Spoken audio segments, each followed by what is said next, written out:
The sun was merciless that day.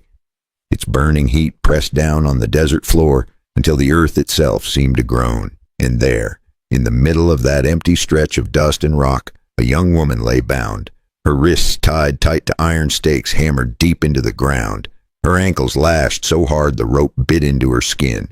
She was stretched out like prey offered to the sun. Her dress was torn, her lips cracked and bleeding, and her hair stuck to her face with sweat.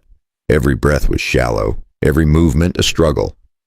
The crowd of villagers stood back in silence, their eyes fixed on her. Some looked away, too ashamed.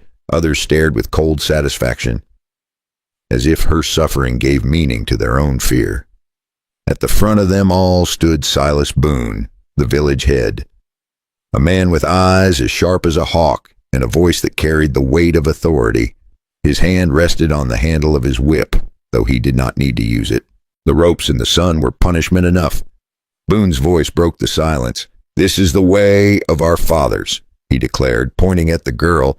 "If she survives 3 days under the gaze of the heavens, she walks free. If she dies, her guilt is proven. That is our law." No one dared to challenge him.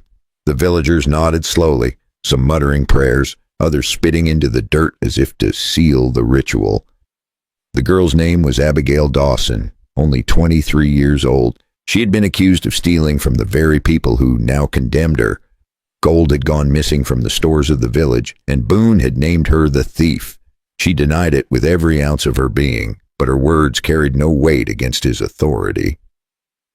Now she lay there, bound and helpless, her skin burning under the pitiless sun. Her voice cracked as she tried to call out, "Please, I beg you, I did nothing. Please." But the desert wind carried her plea away, and the people only stared. Children clutched their mothers. Old men crossed their arms, not one step forward. For them, this was not cruelty. This was justice. This was tradition.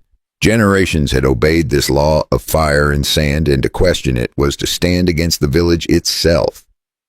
And so they turned their backs and walked away, leaving her to face the judgment of the sky alone. The sun climbed higher.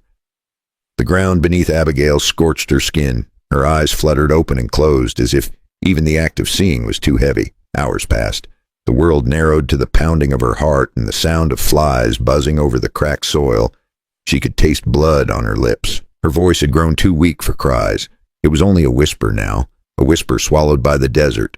Still, in that moment of despair, a single thought clung to her mind. She did not want to die unseen. She did not want to vanish without someone hearing her truth.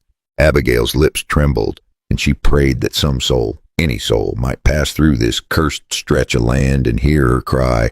But who would come? And if they came, would they dare to defy the weight of tradition? Would they stand against Boone and the village, or would they walk away, leaving her to the sun's judgment?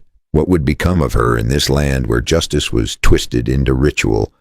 The sun was sinking lower, but it still beat down hot enough to blister the skin. Abigail's voice had faded to nothing more than a broken whisper. She thought no one would come. Then she heard it, the sound of hooves crunching over dry earth, slow, steady.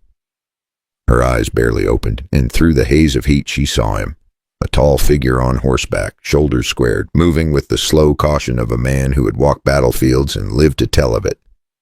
Elias Carter, 56 years old, a rancher now, but once a soldier who had carried both scars and secrets back from the war. He had chosen silence over company, work over laughter, a quiet ranch over the chaos of towns. But that silence was broken when he saw her, a girl tied to 4 iron stakes, skin raw from rope, lips torn from thirst. She lifted her head just enough to whisper, "Please, I am begging you. Untie it." The words hit him like a bullet to the chest. He could have kept riding. It would have been the safer choice. Everyone in these parts knew better than to cross Silas